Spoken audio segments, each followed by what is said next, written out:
Acid, এই চারটে concept তাহলে: Arrhenius acid base concept, Lowry Bronsted acid base concept, solvent theory concept of acid and bases, Lewis acid and base. এর মধ্যে Arrhenius বলছে acid is a substance, হ্যাঁ, which increases the H plus concentration in solution. H plus increase in solution, আর মানে এটা হচ্ছে acid, R OH plus concentration in solution সেটা হচ্ছে base as per অ্যারেনিয়াস। মানে এখানে তোমার সলিউশনের কি এফেক্টটা হচ্ছে, ওর অ্যাসিড না বেস বেড়ে যাচ্ছে, হ্যাঁ অ্যাসিডিটি বেড়ে যাচ্ছে না কমে যাচ্ছে, ওটা অ্যারেনিয়াসের জিনিস। লাউরি ব্রনস্টেড ওটাকে আরেকটু বাড়িয়ে বলেছে যে সেটা হচ্ছে যে অ্যাসিড এমন একটা সাবস্টেন্স যে H প্লাস কে ডোনেট করে রিঅ্যাকশনে, হ্যাঁ, আর বেস এমন একটা সাবস্টেন্স যে H প্লাস কে অ্যাকসেপ্ট করে। তো এই দুটো ক্ষেত্রেই এর কমন জিনিসটা হচ্ছে, জিনিসটা হবে প্রোটন। তাহলে প্রোটনিক সলিউশনেতে শুধু কাজ করে, সব জায়গায় H প্লাস নিয়ে গল্পটা হচ্ছে। তার মানে এই দুটো কনসেপ্ট কাজ করছে শুধু অনলি অন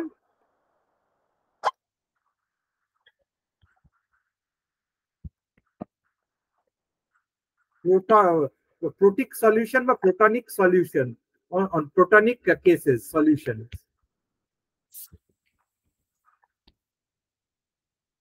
তার মানে সলভেন্ট গুলো পরে দেখা যাবে, হ্যাঁ স্কিন শেয়ারিং গুলো পরে দেখা যাবে, হচ্ছে না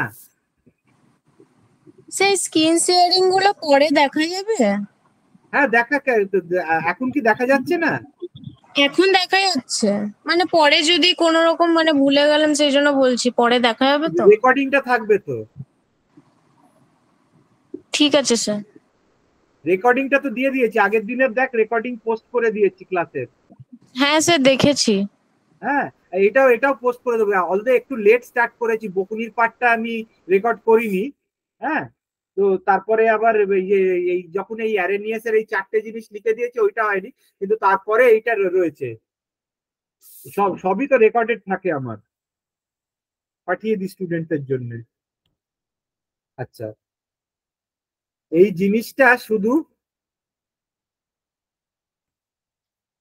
প্রোটনিক সলিউশনেতে দেখা যায়।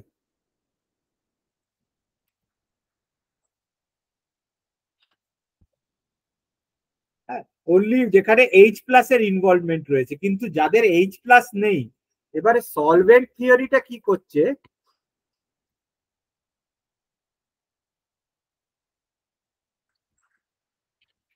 it explains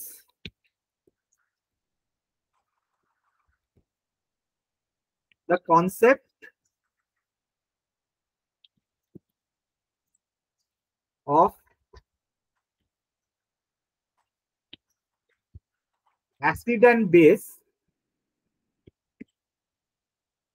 explains the concept of acid and base in non-protonic solution or non-protic solution, যেভাবে বলিস, protonic or solutions। তবে মানে লাউরি ব্রনস্টেড যেটা বলছে যে H প্লাস কে আমি দিচ্ছি বা H প্লাস কে আমি নিচ্ছি, সেই হিসেবে আমি অ্যাসিড কি বেস, এখানে কিন্তু সলিউশনের গল্পটা ইনি ডাইরেক্টলি কথাটা বলেননি, ঠিক আছে। কিন্তু অ্যারহেনিয়াস বলেছে যে অ্যাসিড এমন একটা বস্তু যে সলিউশনের H প্লাস কে বাড়িয়ে দেয় বা সলিউশনের OH কে বাড়িয়ে দেয়। তার মানে এফেক্টটা হচ্ছে সলিউশনের ভেতর। সলভেন্ট থিওরিতেও তাই বলছে যে অ্যাসিড বেস এমন একটা জিনিস যে সলভেন্ট এর উপরে কি হলো, সলভেন্টের অ্যাসিডিটি বা বেসিসিটি বাড়িয়ে দেয়। কে এফেক্ট করে?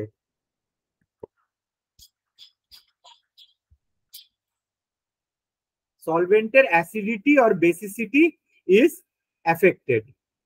যেমন আমরা এবারে এক্সাম্পলটা এবারে সোজা চলে আসি এইখানে এক্সাম্পলটাতে। এই নোটটা আমি পোস্ট করে দিয়েছি।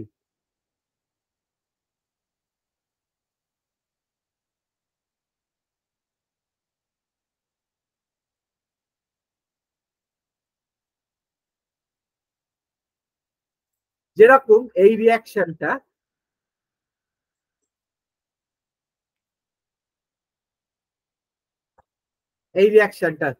সেলেনিয়াম অক্সিডাইক্লোরাইড, এটাতে কোনো হাইড্রোজেন দেখতে পাচ্ছিস? না স্যার। সেলেনিয়াম অক্সিডাইক্লোরাইড,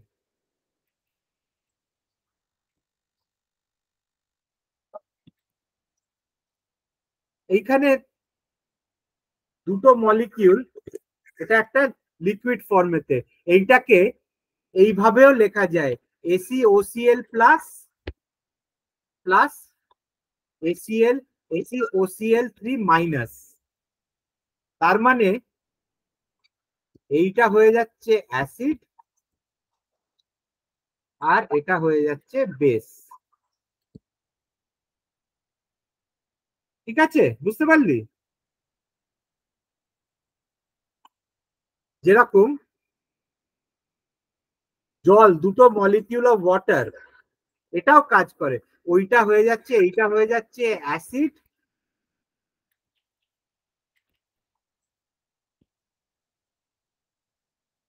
এইটা হয়ে যাচ্ছে বেস।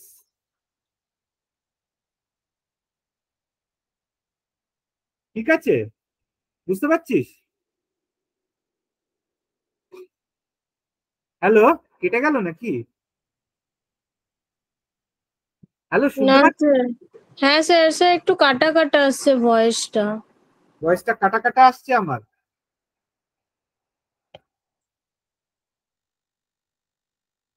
আচ্ছা,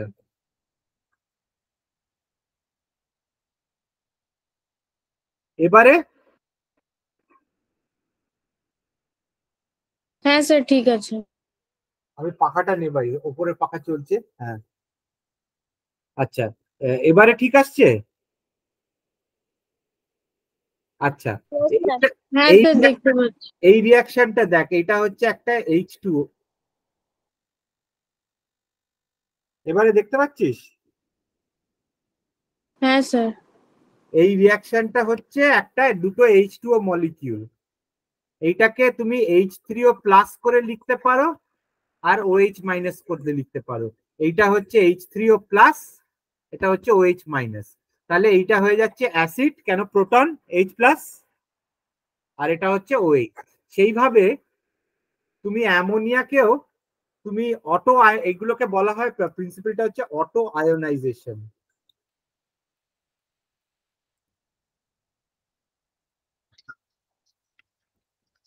এটাকে অটো আয়োনাইজেশন।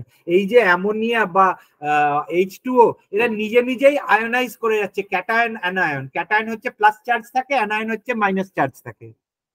ক্যাট হচ্ছে প্লাস,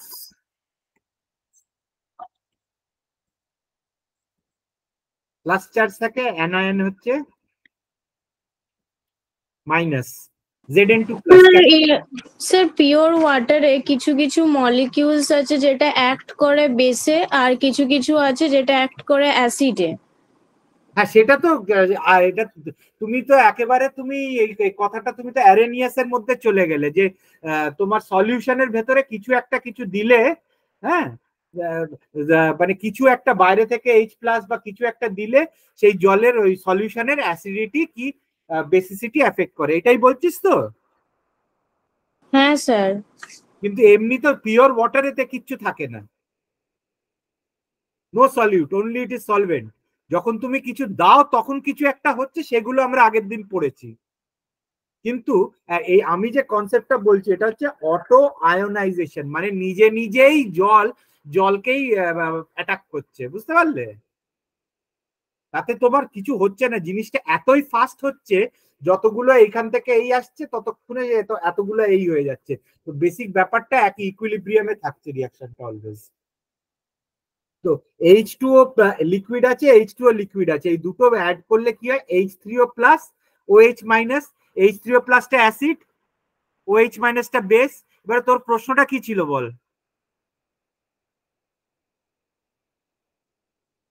স্যার আমি মানে জিজ্ঞেস করলাম যে অটো আয়োনাইজেশনে কি এটা হয় পিওর ওয়াটারে, যে কিছু কিছু মলিকিউল যেটা অ্যাক্ট করে বেস আর কিছু কিছু অ্যাক্ট করে অ্যাসিডের মধ্যে, ওটা আমি জিজ্ঞেস করলাম। হ্যাঁ তাই তো, দ্যাট ইজ, তাই জন্যই বলছে নিজে নিজেই আয়োনাইজ করছে, কারুর প্রয়োজন হচ্ছে না। হ্যাঁ হয়তো একটু টেম্পারেচারের একটা ব্যাপার থাকে, হ্যাঁ ওইগুলো এফেক্ট করে, কিন্তু এমনি নিজে নিজে হয়। কিন্তু যতগুলো অটো আয়োনাইজ করছে ততগুলো আবার ডি আয়োনাইজ করে ব্যাক টু ওয়াটার হয়ে যাচ্ছে, বুঝতে পারছো? হ্যাঁ স্যার।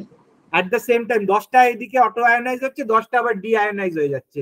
সো এফেক্টটা কি হচ্ছে? কিছুই হচ্ছে না এতই, মানে অ্যাট দ্য সেম টাইম, মানে তখন সেই স্টেটটাকে বলে ইকুইলিব্রিয়াম স্টেট। রিয়াকশন এ থেকে বি যতগুলো হচ্ছে ততগুলো বি থেকে এ হচ্ছে। কিন্তু কখনো কখনো কোনো রিয়াকশন দেখবে যে একটু ফরওয়ার্ডের দিকে টিল্টেড থাকে, কোনো কোনো রিয়াকশন একটু পেছনের দিকে টিল্টেড থাকে। এ থেকে বি হয়তো দেখবে যে অ্যাট এ পার্টিকুলার টাইম, মানে প্রথম দিকে তো আলাদা 100টা এ মলিকিউল আছে, 0 বি মলিকিউল আছে। এবারে রিয়াকশন চালু হলো, এ থেকে বি তৈরি হচ্ছে। এবারে হঠাৎ দেখলে যে 10টা এ থাকে গেল, 90টা বি তৈরি হয়ে গেল, ঠিক আছে? এবারে 90টা বি যেটা তৈরি হয়ে গেল, হ্যাঁ এবারে তার মধ্যে এবারে অ্যাট দ্য সেম টাইম তুমি দেখবে আবার 90টার থেকে আবার 90টা ব্যাক টু কনভার্ট করে 100টা হয় না। যখন ইকুইলিব্রিয়াম হবে দেখবে এইদিকে এতে 10টা রয়েছে আর এটাতে 90টা রয়েছে, তার মানে 30টা এদিকে এলে 30টা ওইদিকে চলে যাচ্ছে। কিন্তু অলওয়েজ অ্যাট এনি টাইম তুমি দেখবে যে 10টা এ আছে আর 90টা বি আছে, বুঝতে পারলে? এটা হচ্ছে তুমি নিউট্রালিটি অ্যাসিড কত ডিগ্রি সেলসিয়াস হয়? বিভিন্ন অ্যাসিডের বিভিন্ন ইয়ে নিউট্রালিটি থাকে, বুঝতে পারলে? সেগুলো তোমাকে মানে কিভাবে বুঝবো যে অটো আয়োনাইজেশন অফ ওয়াটারে কত নিউট্রালিটি অ্যাসিড থাকে? ওটা অ্যাসিডের পিএইচ, ওয়াটারের পিএইচ ক্যালকুলেট করতে হয়, সেটা একদিন দেখিয়ে দেবো তোমাকে। ঠিক আছে স্যার। ওয়াটারের পিএইচ আছে, আগের দিন বললাম না, ওয়াটারেরও পিএইচ ক্যালকুলেট করা যায়। এই হ্যাঁ যে এই স্যার। আয়োনাইজ করে তো পিএইচ এর ওরকম ভাবে কি ক্যালকুলেশনটা করতে হবে না কিছু আলাদা আছে? ওইভাবেই ক্যালকুলেট করতে হবে, পিএইচ এর calculate, negative log of the hydrogen ion concentration. তখন তুমি ওটাকে অটো আয়োনাইজেশন করেই করতে, তুমি ওয়াটারের পিএইচ তুমি দেখবে তাহলে পিএইচ একবার দেখিয়ে দেবেন। পিওর ওয়াটারে থিওরিটিক্যালি ওটা 7 হবে। ওটা একদিন দেখিয়ে দেবো। হ্যাঁ স্যার ঠিক আছে। ওটা ওটা কিছু না, এটা যেরকম করে এইচ প্লাস এর তুমি পিএইচ মাপো ওইভাবে জলের পিএইচ হয়। হ্যাঁ। আর আরেকটা কথা তোমাদের বলে রাখা খুব ইন্টারেস্টিং জিনিস, যে acid or base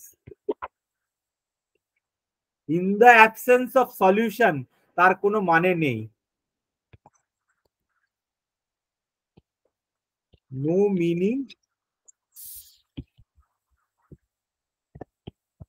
in the absence of solution। ঠিক আছে, এটা কোনো মানে নেই যদি সলিউশন হয় না। তো সেরকমই তোমার অ্যামোনিয়াও অটো আয়োনাইজ করে যায়, NH4 প্লাস NH2 মাইনাস, ওই জলের মতনই। H2SO4 ও তাই করে, H3SO4 প্লাস HSO4 মাইনাস, ব্যাপারটা একই থাকে। এগুলোকে বলা হচ্ছে অটো আয়োনাইজেশন।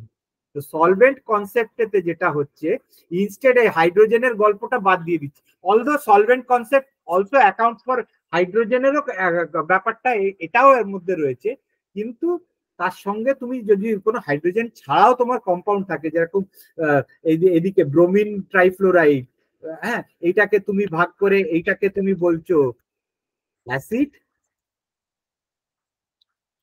এটা আর এটাকে বলছো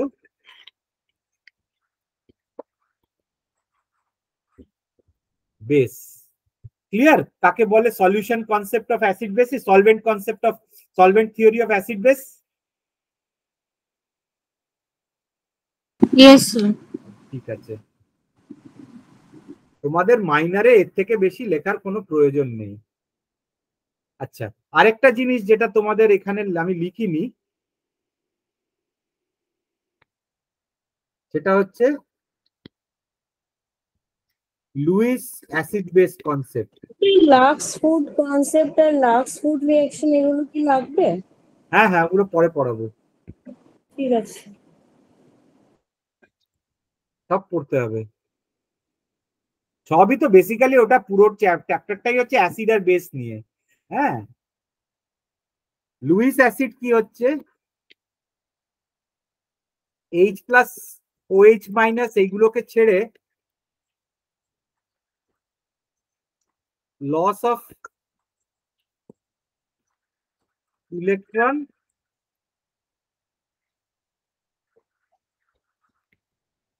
গেইন অফ ইলেকট্রন। এবারে বলো, লস অফ ইলেকট্রন, যারা ইলেকট্রন ছাড়ে তারা কি অ্যাসিড না বেস? Sir base. দেখা যাক, ভেরিফাই করা যাক। কো পাইলট, এটাও তোমাদের শেখাতে হবে। এআইটাও তোমরা কিভাবে এআই ইউজ করবে, রেসপন্সিবলি ইউজ করবে। পড়তে পড়তে তুমি গুলিয়ে গেলে।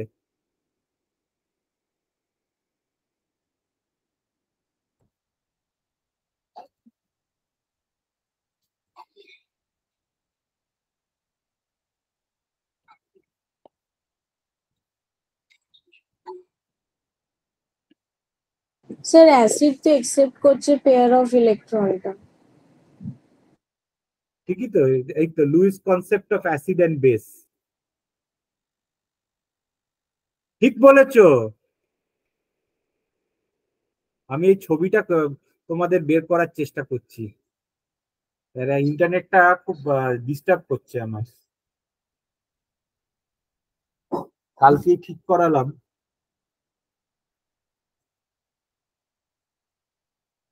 তাহলে লুইস অ্যাসিড কি করছে, এখান থেকে লুইস বেসের থেকে ইলেকট্রনটা নিয়ে নিচ্ছে। একসেপ্ট করছে pair of electron. Very good. তবে তোমাদের লুইস অ্যাসিড বেসটা তোমাদের বোধহয় নেই নাকি? স্যার আছে এটা। লুইস অ্যাসিড বেস আছে সিলেবাসটার মধ্যে? হ্যাঁ স্যার। ঠিক আছে, তাহলে আমার লুইস অ্যাসিড বেসের ওইটা দিয়ে দেবো নোটটা। আর আমার কোপাইলট কি বলছে? তাহলে একবার আমি সিলেবাসটা চেক করে নিচ্ছি আছে কিনা। আমার ধারণা নেই। আমি বললাম যে লুইস অ্যাসিড লুইস বেসটা নেই কেন।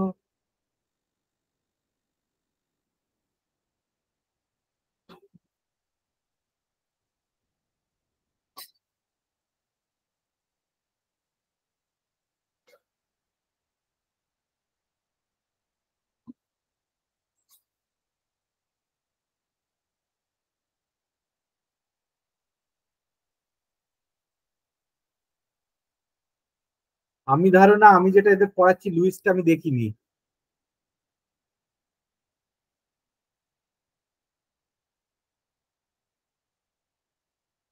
এইটা আমি ক্লাসরুমে পোস্ট করে দিচ্ছি।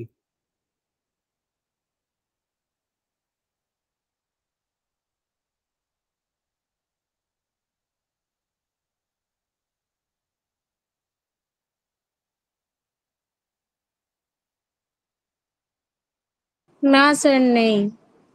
তাও দিয়ে দিচ্ছি আমি।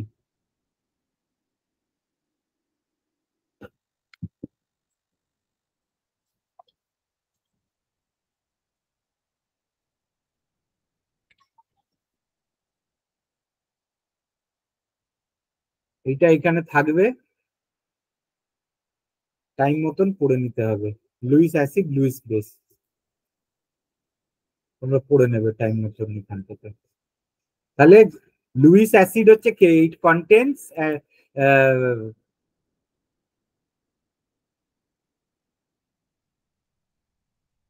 Lewis acid that contains and capable of accepting electron from a Lewis base.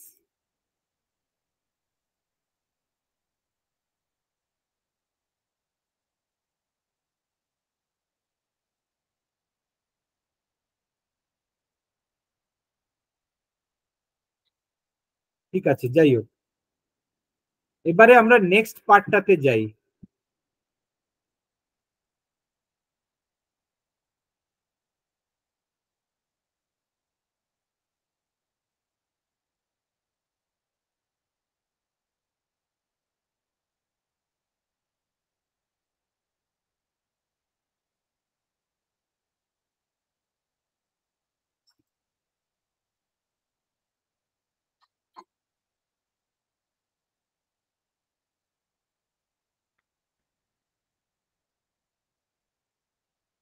ওটা হচ্ছে অ্যাসিড বেস কো সলভেটিং এজেন্ট। দেখতে পাচ্ছিস? দাঁড়া একটু বড় হ্যাঁ করি, স্যার, দেখতে পাচ্ছি স্যার। আর একটু বড় করি। এবারে কো সলভেটিং, আমরা সলিউশন, কো সলভেটিং এজেন্ট বলতে কি বোঝা যায়? মানে অ্যাসিড বেস কেমিস্ট্রিতে কো সলভেটিং এজেন্ট একটা আমার নোট থেকে তুই পেতে পারিস,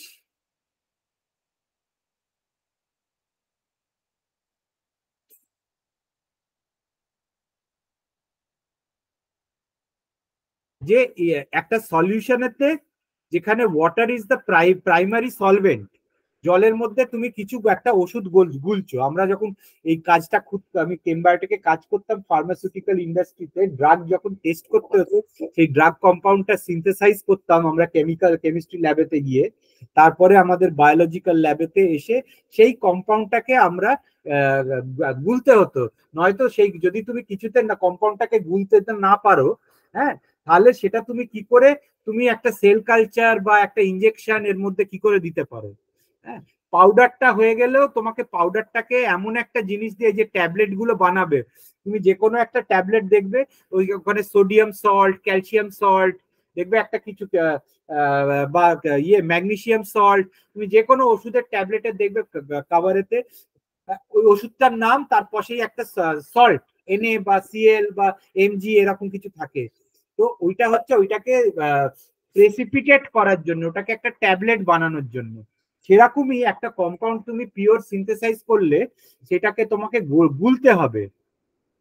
হ্যাঁ, সেই কম্পাউন্ডটাকে গুলতে হবে, তুমি কার মধ্যে তুমি এটাকে গুলে তুমি তারপরে সেটাকে এমন একটা জিনিসে গুলতে হবে সেই জিনিসটা তোমার কোনো সেলের ক্ষতি না করে, তোমাকে গুলতে হবে। এবারে তুমি জল ক্ষতি করবে না শরীরে, কিন্তু জলের মধ্যে জিনিসটা গুলছে না, তোমাকে এমন একটা কিছু দিতে হবে তার মধ্যে যাতে ওটা গুলে যায়। তো কো সলভেটিং সলভেটিং এজেন্ট বেসিক্যালি মানে হচ্ছে এমন একটা অ্যাডিশনাল জিনিস যেটা করে, যেটা আমরা নর্মালি ইউজ করি ডাইমিথাইল সালফঅক্সাইড। অলদো 100% ডিএমএসও শরীরে মানে it is harmful for the cells, এটা ক্যান্সারাস। কারণ ওটা হচ্ছে একটা লুইস বেস, লুইস বেস কি করে, ইলেকট্রন ছেড়ে দেয়, তাই তো, ডোনেট ইটস আনশেয়ার্ড ইলেকট্রন পেয়ার। এই যে দেখতে পাচ্ছিস, এই যে যেখানে অ্যারোটা যাচ্ছে, ইয়েস স্যার। ডিএমএসও, ডাইমিথাইল সালফঅক্সাইড। তো দেখা গেছে যে এইসব ড্রাগস গুলোকে তুমি ডিএমএসও তে পারফেক্টলি ইয়ে করে। তো আমরা নর্মালি যেটা করি, বিভিন্ন ডাইলিউশন অফ ডিএমএসও তে দেখি, প্রথমে জল আর ডিএমএসও তে দেখি, মানে এটা আমাদের কাছে আছেই যে অলরেডি করা, একবারই করে দেখতে হয় যে কোনটাতে সেলরা সব থেকে বেশি বেঁচে থাকছে। তো এদিকে বেঁচে থাকা সেলগুলো থাকবে, বা আর এদিকে থাকবে কনসেন্ট্রেশন, এটা অন্য জিনিস। তো তলায় থাকবে তোমার কনসেন্ট্রেশন, মানে রেশিও 1:1, তারপরে 1:3, 1:2, 1:5, এরকম বিভিন্ন কনসেন্ট্রেশন অফ ডিএমএসও জলের মধ্যে মিক্স করা থাকলো। এবারে তুমি দেখলে কোনটাতে সেল, এবারে সেল বেঁচে আছে কি সেল মরে গেছে, তুমি তুমি তখন দেখলে সেলগুলো বেঁচে আছে কি সেলগুলো মরে আছে, মরে গেল তুমি এবারে দেখলে। এবার দেখলে যে আমরা দেখা গেছে যে 1:1 ওয়াটার ডিএমএস হতে কিছুই এফেক্ট করে না, তখন ওই জলটার মধ্যে ওই ওরকম 50% ডিএমএসও মিশিয়ে দিই। এর মধ্যে যদি যখন তুমি গুলবে, দেখবে পারফেক্ট গুলে যাচ্ছে জিনিসটা। তো কি তার মানে কি, ডিএমএস এটা কি করলো, এটা একটা কো সলভেটিং এজেন্ট, এটা হচ্ছে আরেকটু গুলিয়ে দিচ্ছে। ইটস আ কো সলভেটিং, মানে একা জল পুরো ভালো করে গুলছে না, তার মধ্যে তুমি আরেকটু জলের মধ্যে মাল দিলে মালেতে গুলে যাবো, ইথানল। হ্যাঁ, যেটা বলছি, জলের মধ্যে মাল দাও সেটা গুলে গেল, অনেকটা এইরকম জিনিসটা। মানে অ্যাডিশনাল কোনো একটা এজেন্ট যেটা আর কি সলিউবিলিটিটাকে বাড়িয়ে দেয়। যেরকম ধরো তুমি চিনি, তুমি চিনি চিনি বা নুন গুলছো একটা একটু জলেতে, হ্যাঁ, একটা সময়ের পরে অনেক নুন দিতে দিতে আর নুনটা গলছে, আর গুলছে না, তখন তুমি কি করলে, ওটাকে একটু গরম করলে, যেই গরম করবে সেটা আবার গুলে গেল, হ্যাঁ, আবার ঠান্ডা করলে আবার সেটা প্রেসিপিটেট হয়ে নুনটা পড়ে যাবে একটা লেভেলের পর। তো এইরকমই মানে তোমাকে এমন একটা কি, এখানে তুমি হিট দিচ্ছ, কিন্তু হিট না দিয়ে আমি তার মধ্যে এমন একটা কিছু দিলাম যেটাতে ওটা আরো বেটার গুলে গেল, পুরোটাই গুলে গেল। এইটাকে বলা হয় কো solvating agent. Clear? Yes sir. ঠিক আছে, এটা আমি পরে আসছি, আগে আমি এই জায়গাটা পড়িয়ে দিই। তাহলে in acid base chemistry co solvating agent, it refers to substances that are added to a solution to enhance the solubility of a particular compound, typically by forming a complex with it. মানে একটা কিছু করে এটা বাড়িয়ে দিচ্ছে। মানে a common হচ্ছে ethanol, মেথেনল, certain polymer, surfactant. Surfactant হচ্ছে ফ্লুইডিটি বাড়িয়ে দিচ্ছে, তোমার লাংসে সারফেক্টেন্ট থাকে যাতে লাংসটা এক্সপ্যান্ড করছে, ছোট হচ্ছে, এক্সপ্যান্ড হচ্ছে, ওই যাতে এটা স্মুথলি করে, তো সারফেসটার স্মুথনেসটা মেনটেন করে, তাকে সারফেক্টেন্ট বলে। হ্যাঁ, তো এবারে এদের কাজটা কি, প্রথম কাজটা হচ্ছে সলিউবিলিটি এনহ্যান্সমেন্ট। হ্যাঁ, co-solvating agents are often used to increase the solubility of substances that are sparingly soluble or insoluble in water. তোমাকে জল আর ডিএমএস এর গল্পটা বলে দিলাম। By adding a co-solvent agent such as organic solvent like ethanol or methanol, the solubility of the compound in question can be significantly improved. যেই তোমাকে example DMS দিলাম ওইটাই।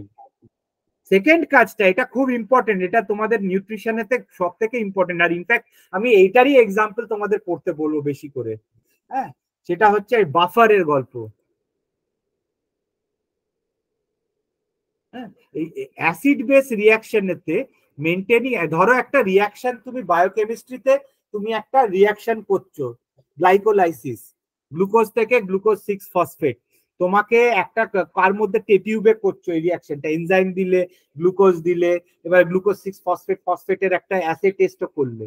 এবারে তোমার গল্পটা হচ্ছে যে তোমার যদি পিএইচটাই চেঞ্জ হয়ে যায়, তুমি একটা এনজাইম ইজ ভেরি মানে sensitive to changes in pH or changes in temperature. Temperature যদি বেড়ে, টেম্পারেচারটা আমি মানলাম একটা ইনকিউবেটরের মধ্যে আমরা রেখে করছি, টেম্পারেচারটাকে কন্ট্রোল করে দিলাম। এবারে যদি ভেতরে কোনো গায়ে কোনো ব্যাকটেরিয়া বা কিছু অ্যাসিড ফ্যাসিড ঢুকে পিএইচটাকে যদি চেঞ্জ করে দেয়, পিএইচ বেড়ে গেলে বা কমে গেলে ওই এনজাইমটা কাজ করবে না, রিয়াকশনটা হবে না। ঠিক তো? মানছো? হ্যাঁ কি না? হ্যাঁ Yes, স্যার। sir. রিয়াকশনটা হবে না। তো তো তো সেইটাকে আটকানোর জন্য, যাতে পিএইচটা না চেঞ্জ হয় যে কোনো কারণে, কিছু ওর মধ্যে দিলাম, হ্যাঁ, কিছু গ্লুকোজটা একটু বেশি দিলাম, গ্লুকোজটা অ্যাসিডিক, অ্যাসিডিক হয়ে যাবে, পিএইচ চেঞ্জ হয়ে যাবে, যেই পিএইচ চেঞ্জ হয়ে যাবে আর কাজ হবে না। আমাদের শরীরের মধ্যেও আছে, তো তখন আমরা একটা এমন সলিউশনের মধ্যে রাখি, শুধু জল রাখলে হবে না, আমরা একটা বাফার বলে একটা সলিউশনের মধ্যে রাখি। বাফার কি করে? Buffer is a solution which changes, which resists changes to acidity আর বেসিসিটি। মানে তুমি একটা বাফারের মধ্যে যদি একটু অ্যাসিড বা একটু বেস দিয়ে দাও, বাফার এমন একটা কাজ করবে, পিএইচটাকে চেঞ্জ করতে দেবে না, ওটাকে ফাইট করবে, যেই এইচ প্লাস আসবে কিছু এসে এইচ প্লাসটাকে ধরে নেবে। ওই বাফারের মধ্যে এমন জিনিস থাকে। আমরা মোস্টলি আমরা বায়োলজিক্যাল সিস্টেমেতে, হ্যাঁ, তোমরা নিউট্রিশনেও তোমাদের পড়তে হবে এই জিনিসগুলো। সেটা হচ্ছে তোমরা আইদার ইউ উইল ইউজ মানে ফসফেট বাফার বা অ্যাসিটেট বাফার, এই দুটো আমাদের শরীরের মধ্যে প্রচন্ড ইউজ হয়। ফসফেট বাফার, ওটাতে কি থাকে? ফসফেট বাফারে H2, ধরো NaH2PO4 একটা কম্পাউন্ড, হ্যাঁ, আর NaH2PO4, আর তার সঙ্গে মেশানো থাকে আরেকটা সল্ট Na2HPO4। এই দুটো, সোডিয়ামের জায়গায় পটাশিয়ামও থাকতে পারে, কিন্তু Na-H2PO4 আর Na2HPO4, আমি ওটা লিখে দেখিয়ে দিচ্ছি। বাফার সিস্টেমের মধ্যে নর্মালি একটা ফসফেট বাফার সিস্টেমের মধ্যে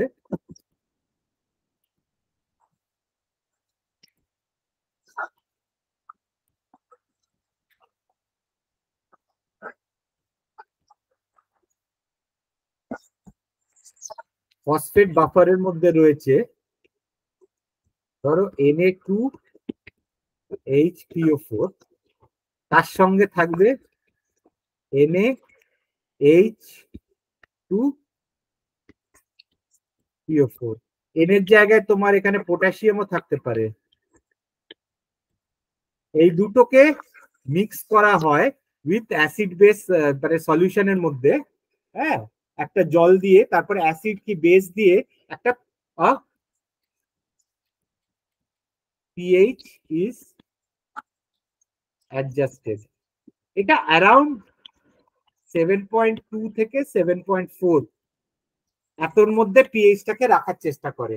এখন হুশ করে 1 লিটার 100 ml এর মধ্যে 1 লিটার তুমি অ্যাসিড দিয়ে দিলে, তখন তো বাফার সিস্টেমটা তো ব্রেক করে যাবে, তাই না?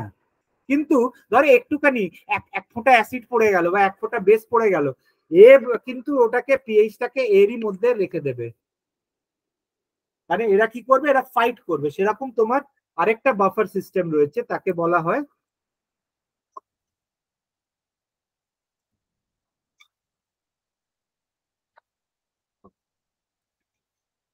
Acetate buffer system. ঠিক আছে, এবারে হ্যাঁ কি না বলিস, আমি বুঝতে পারছি না। Yes sir. ঠিক আছে, না হলেও নাটা বলবি। হ্যাঁ স্যার। আর বকুনি গুলোকে পার্সোনালি নিবি না কেউ। না স্যার।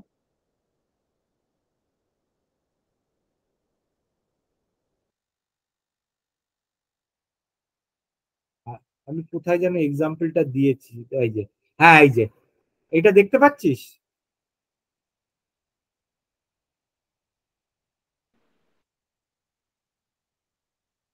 কে একটা কি লিখলো, না ফালতু। ধরো if you have a solution containing acetic acid and sodium acetate, এটা acetate buffer solution. Acetic acid CH3COOH আর CH3COONA, সোডিয়াম অ্যাসিটেট।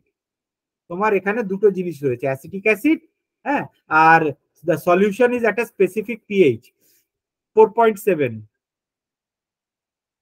তো বেসিক্যালি পিকেএ মানে আয়োনাইজেশন কনস্ট্যান্ট 4.76। তো যত পিকেএটা কম তত বেশি অ্যাসিড, যত পিকেএটা বেশি, হ্যাঁ, তত বেশি সেটা হচ্ছে তোমার বেস বা তত উইক অ্যাসিড। এবারে এই সলিউশনের মধ্যে তোমার কি কি রয়েছে, কি জিনিস রয়েছে, আমি এখানে এঁকে দেখছি। তোমার রয়েছে বাফারটার মধ্যে CH3COH ঘুরছে, সাঁতার কেটে বেড়াচ্ছে, তার সঙ্গে সঙ্গে কে কে সাঁতার কেটে বেড়াচ্ছে, কি করছে, এই সলিউশনটার পিএইচ হচ্ছে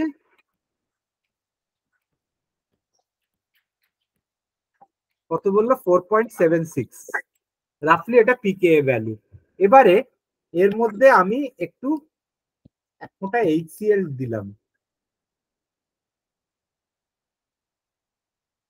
আচ্ছা, এবারে you are to add a small amount of hydrochloric acid to this solution. এটাতে কি করবে, HCl যদি দাও, you will introduce additional H+ ions into the solution. ঠিক আছে, তার মানে HCl দিলে মানে কি হচ্ছে, এর মধ্যে তুমি এক্সট্রা H+ কে তুমি ঢোকালে, অনেক H+ কে ঢুকিয়ে দিলে HCl। ঠিক আছে, ক্লিয়ার? তাতে কি হওয়া উচিত, the pH should go down,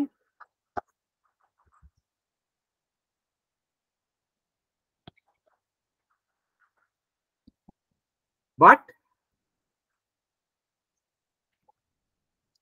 the pH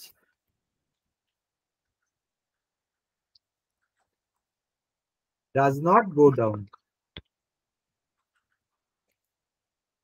That is because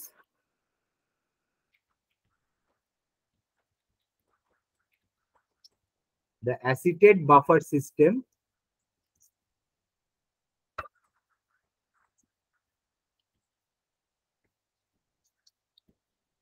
resists changes in So এটাই কি রিজন যে পিএইচ গো ডাউন আর ডাজ নট গো ডাউন এর এটাই রিজন? হ্যাঁ, সেটা আমি এবারে রিয়াকশনটা তোমাকে দেখাচ্ছি।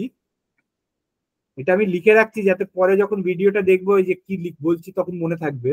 অ্যাসিডেড রেজিস্ট চেঞ্জেস ইন অ্যাসিডিটি। এমনিতে এই হোয়াইট বোর্ডটা এটা এটা এমনিতে সেফডি আছে, মানে সেফডি থাকে, তুমি এটাকে ডান দিক বাঁ দিক যেদিকে ইচ্ছে নিয়ে যেতে পারো, কালো সাদা তুমি যেরকম সুবিধে তুমি করতে পারো।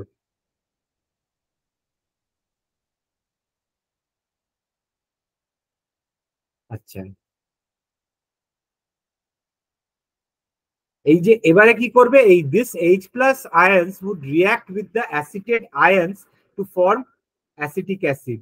তার মানে CH3COO মাইনাস, হ্যাঁ, প্লাস H প্লাস, এই H প্লাস এর সঙ্গে কি হবে, অ্যাসিটিক অ্যাসিড তৈরি হয়ে যাবে। তার মানে it consume some of the H plus ions preventing a significant decrease in pH. তার মানে যে CH3COO যে ঘুরে বেড়াচ্ছে সলিউশনের মধ্যে আয়নাইজ হয়ে আছে, তো কিছুটা H প্লাস কে নিয়ে নিচ্ছে।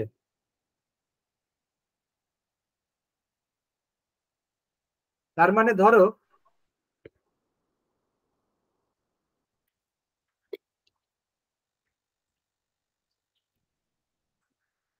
Na প্লাস ঘুরে বেড়াচ্ছে আর HCl H plus plus Cl minus থেকে কিছু অ্যাসিড এসে গেল, এই H প্লাসটা নিয়ে এইটা কি তৈরি হয়ে গেল, তার মানে এই CH3COO Na কি করলো, এই যে HCl যে অ্যাডিশনাল H প্লাসটাকে ছাড়লো ভেতরে, তাকে তো খেয়ে নিল, তাই না, অ্যাসিডিক অ্যাসিড হয়ে গেল। এবারে সলিউশনের মধ্যে কি হচ্ছে, অ্যাসিটিক অ্যাসিড, মানে বাফারটার অ্যাসিটিক অ্যাসিডের এমনি পিকে মানে তোমার 4.76 থাকে, CH3COOH এমনিতেই ইজ ইন দ্য সলিউশন।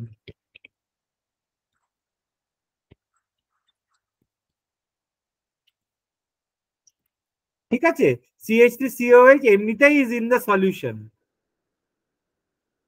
তাহলে পিএইচটা 4.76 যেটা CH3COH এর পিএইচ, তার মানে এই পিএইচটাকে একই রেখে দিচ্ছে, কমাচ্ছে না। মানে HCl-টাকে কি করছে, তার H প্লাসটাকে আবার ওই অ্যাসিডিক অ্যাসিডেই কনভার্ট করে দিচ্ছে। তো রামের ওপরে আরো রাম ঢাললে রামই থাকে, জলের মধ্যে আরো জল ঢাললে কি হবে, জলই থাকবে, তাই তো? এটা কি এগ্রি করছো, জলের মধ্যে জল ঢাললে জলই থাকবে? তাহলে অ্যাসিটিক অ্যাসিডের মধ্যে অ্যাসিটিক অ্যাসিড ঢাললে অ্যাসিটিক অ্যাসিডই থাকবে, পিএইচ চেঞ্জ করবে না। তাহলে বুঝতে পারলে কিভাবে ইট ইজ মানে how it is resisting changes in acidity. তুমি HCl দিয়ে চেষ্টা করছো ওটাকে মানে ইয়ে করার জন্য। এবারে তুমি লিটার পর লিটার HCl দিয়ে দিলে সব CH3CON এটা শেষ হয়ে যাবে, ব্যাস গল্প শেষ। আর এই CH3COH প্রবলেম হবে, আমি স্মল অ্যামাউন্ট দিলে তো হবে না। স্মল অ্যামাউন্ট দিলে হবে না। এখন তুমি একটা কেমিক্যাল রিয়াকশন করছো, প্রবলেমটা স্মল অ্যামাউন্টেই হয়, তাই জন্য সে স্মল অ্যামাউন্টেতে অনেকটা লেভেলেতে এবারে তোমাকে অনেক HCl দিয়ে তোমাকে পিএইচটাকে চেঞ্জ করতে হবে, তাও সে রেজিস্ট করেই যাবে করেই যাবে।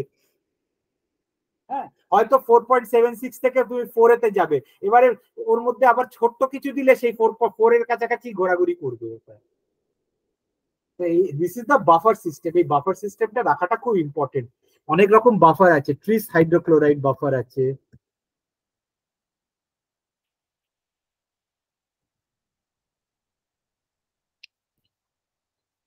বাফার সিস্টেম আমি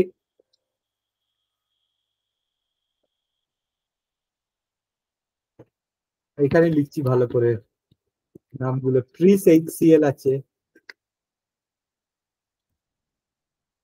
হ্যাঁ। তারপরে তোমার রয়েছে অ্যাসিটেট বাফার, যেটা পড়লাম। লিভিং সিস্টেমস এর জন্য ফসফেট বাফার। তোমাদের ফুড এন্ড নিউট্রিশনের জন্য অ্যাসিটেট বাফার টাইতে আমি এক্সাম্পলটা দিলাম, কেন নিউট্রিশনের জন্য অ্যাসিটেট বাফার খুব ইম্পর্টেন্ট। তুমি হ্যাঁ একটা তুমি যে কোনো একটা প্যাকেট অফ চিপস খোলো, প্যাকেটের গায়ে দেখবে তুমি লিখবে যে অ্যাসিটিক অ্যাসিড আছে প্রেজেন্ট অ্যাজ প্রিজারভেটিভ। পড়েছো, দেখেছো জিনিসটা? কোনো হ্যাঁ চিপস বা কোনো খাবার পকেটে গায়ে অ্যাজ প্রিজারভেটিভ, ওটা বেসিক্যালি ওর পিএইচটাকে মেনটেন করার জন্য ওর গায়েতে এইসব জিনিসগুলো দেওয়া হয়। It acts as a preservative, it মানে একটু রেজিস্ট করে সোডিয়াম, আর নুন আছে এর মধ্যে। আর যাই বলো না কেন, যতই তুমি তেলে ভাজো বা একটু তো জল থাকেই ভেতরে, ফুড ড্রাই হলেও ভেতরে জল থাকে, তো it acts as a sort of buffer. পিএইচটা চেঞ্জ হয়ে যায় না, তোমার সেই টেস্টটাই তুমি, তোমার টেস্টটা মেনটেন হবে। আর বায়োলজিস্টদের জন্য আমি বলবো ফসফেট বাফার, বায়োকেমিস্টদের জন্য আমি যেটা আমার জন্য স্পেশাল হচ্ছে ফসফেট বাফার। তোমাদের এই তাই জন্য আমি যেরকম সাবজেক্ট সেই রকম এক্সাম্পল নিয়ে না পড়ালে হয় না।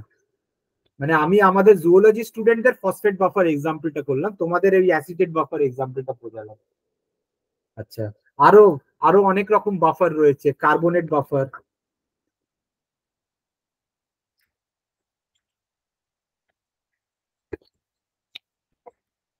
ওটা আমাদের ব্লাডের পিএইচ মেনটেন করার জন্য কার্বনেট আর ফসফেট বাফার খুব ইম্পর্টেন্ট।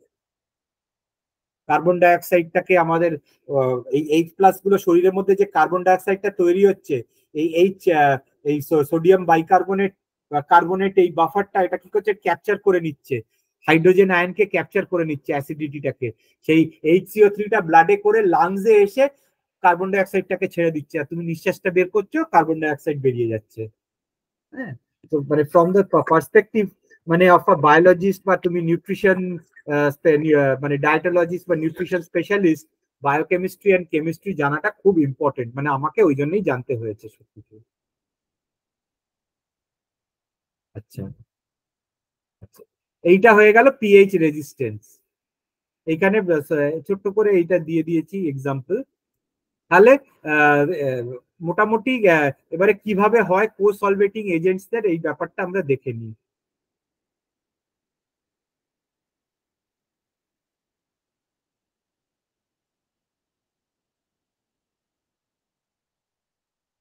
একটা হচ্ছে এটা এমনি বোঝাচ্ছে, এই সোডিয়াম আর ক্লোরাইড তুমি জলে দিলে, হ্যাঁ জলের মধ্যে ওরা আয়োনাইজ করে গেল কিভাবে, Na+Cl-, এই প্লাস সাইনটা দেখতে পাচ্ছ? Yes sir. এইবার চার্জ মলিকিউল কি করলো, এবার জল তো বসে রয়েছে, এবারে জল এখানে কি করলো, এখানে অক্সিজেনটা তো ডেল মাইনাস হয়ে রয়েছে, এখানে এইচটা ডেল প্লাস এরকম করে রয়েছে তো, মানে চার ইলেকট্রনটাকে এদিকে মানে ইলেকট্রনটা তো একটা ক্লাউডের মতন, ধরো গোল হিসেবে দেখতে পারবে না তুমি, এরকম একটা ক্লাউড, যেদিকে টান এদিকে ইলেকট্রন নেগেটিভ চাই, এটা একটুখানি প্লাস বলে এটাকে আটকে রেখেছে। ক্লোরাইডটাও কি করলো, এই যে H+টাকে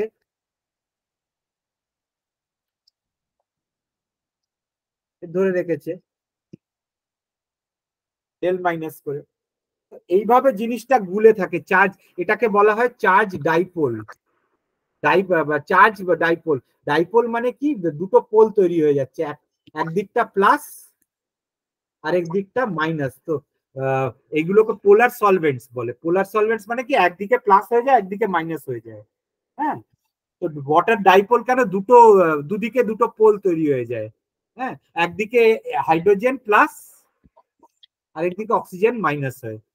ঠিক আছে, এটাকে বলা হয় চার্জ ডাইপোল ইন্টারঅ্যাকশন। এই ডাইপোল কথা শুনে ঘাবড়ে যেও না। Yes, sir. ডাইপোলটা আমি এখানে বোঝাচ্ছি। ধরো একটা water molecule oxygen,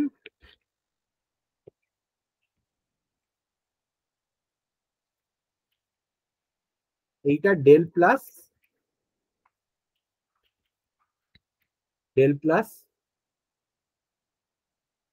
del minus. So in one pole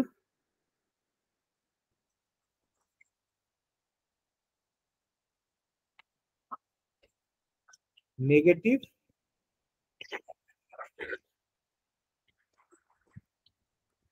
one pole is positive. তাই so this molecule is a polar molecule.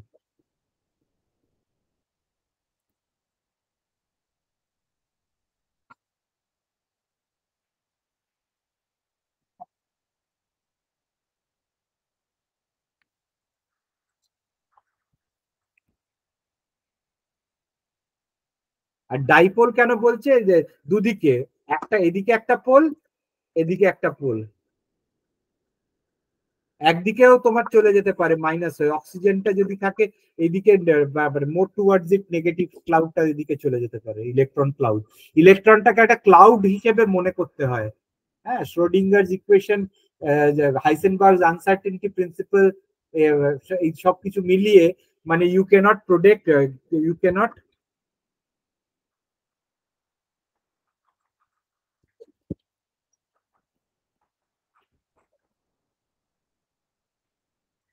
momentum and location of electron simultaneously.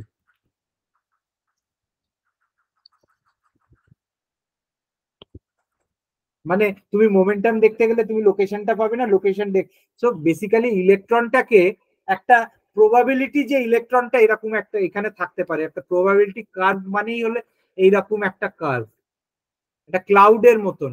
এই আগে আমরা গোল ভাবতাম যে এই তো এইখানে ইলেকট্রন, ইলেকট্রনটা তো ঘুরছে নিউক্লিয়াসের উপরে, এই তো ইলেকট্রন, ওটা বলা যায় না এইখানে ইলেকট্রন, ইলেকট্রনটা ওইটা এখন হয়ে গিয়ে এইরকম হয়ে গেছে।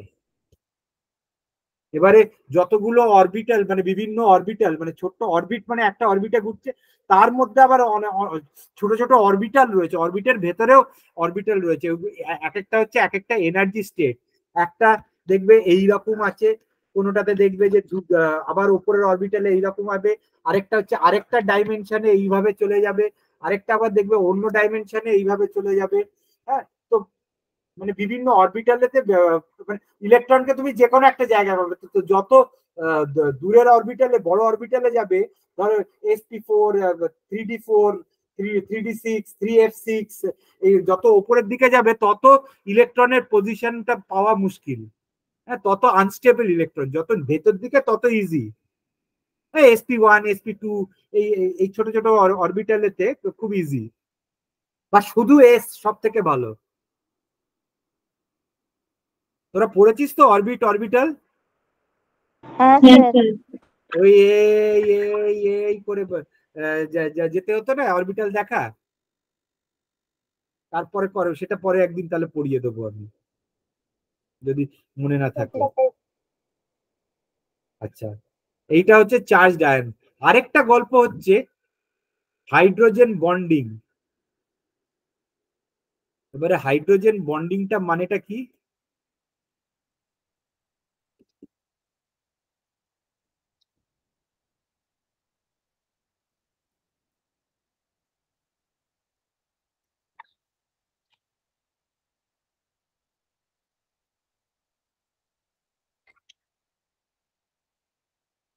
ধরো এটা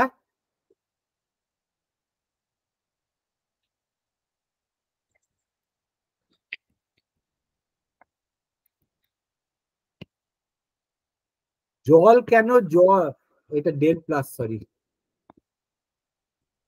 জল কেন জলের মধ্যে গুলে থাকে? যখন গলে না জল, জল কি হয়, এভাপোরেট করে যায়, তাই তো? Yes sir. কিন্তু জল ধরে রাখে নিজের নিজেকে কি করে, এক রকমের বন্ডিং তৈরি হয়। এই যে এইচ প্লাসটা আছে, এইখানে যে ডেল মাইনাসটা রয়েছে, ধরো এইখানে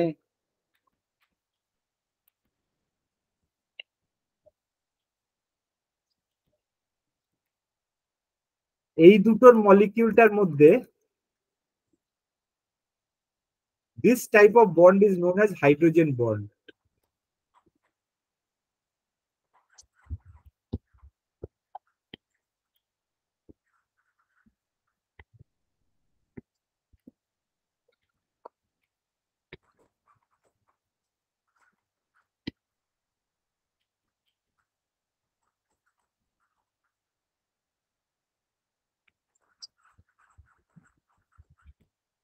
ঠিক আছে,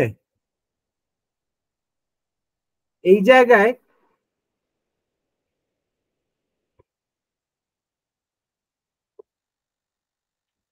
ধরো নাইট্রোজেন, এবারে নাইট্রোজেন তো টেনে নেবে, এইচ মাইনাস হয়ে থাকে এখানে, এর মধ্যে এইরকম বন্ড যে তৈরি করছে, this is also hydrogen bond. তাহলে হাইড্রোজেন বন্ডিংটা বুঝতে পারলো তো কি? Yes, sir. Yes sir. এই হাইড্রোজেন বন্ডিংটাই ধরো একটা মলিকিউলকে এর মধ্যে স্টেবিলাইজ করে রেখে দেবে, জল আর মাল, CH3OH। তাহলে অ্যালকোহল কি হলো, CH3COO,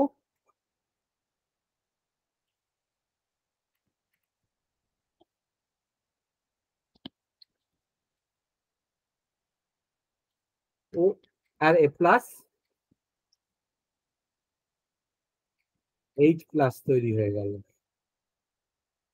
হ্যাঁ, এইগুলোকে সঙ্গে কেবল বন্ডিংটা তৈরি হয়ে যাবে।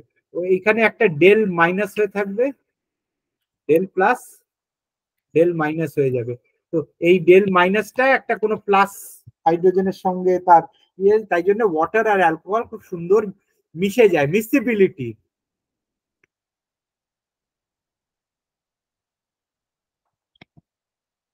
সো ফার্স্ট হচ্ছে একটা চার্জ ডাইপোল, তুমি কোসলভেন্ট দিলে কি করলে, একটা চার্জ ডাইপোল ইন্টারঅ্যাকশনটা বাড়িয়ে দিলে, হ্যাঁ, যে কারণেতে আরো ওটা গুলে যাবে। সেকেন্ড হচ্ছে এই হাইড্রোজেন বন্ডিং করার ক্ষমতাটা বাড়িয়ে দিলে। হ্যাঁ, হ্যাঁ, থার্ড হচ্ছে এই যে এই অ্যালকোহল ট্যালকোহল যে মিসিবিলিটিটা বাড়িয়ে দিলে।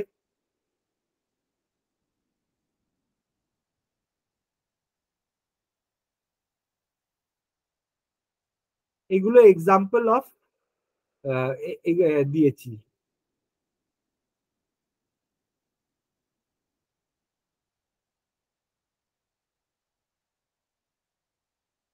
আরো আছে কমপ্লেক্স ফরমেশন, কোঅর্ডিনেশন কমপ্লেক্স বলে, কোঅর্ডিনেশন বড় বড়, যেরকম আমাদের শরীরের মধ্যে রয়েছে হেমোগ্লোবিন, একটা কোঅর্ডিনেশন কমপ্লেক্স চিলেট করে।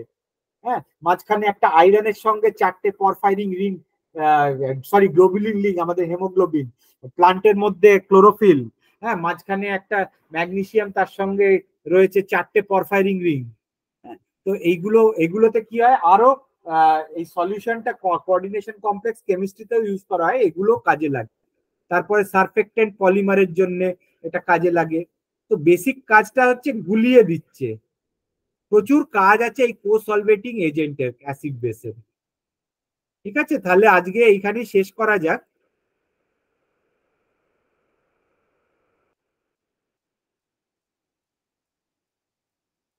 ঠিক আছে, আজকে এখানেই শেষ করা যাক। তো এই কোসলভেটিং এজেন্ট পরের দিন কবে কবে নেব বল? স্যার আপনি বলুন।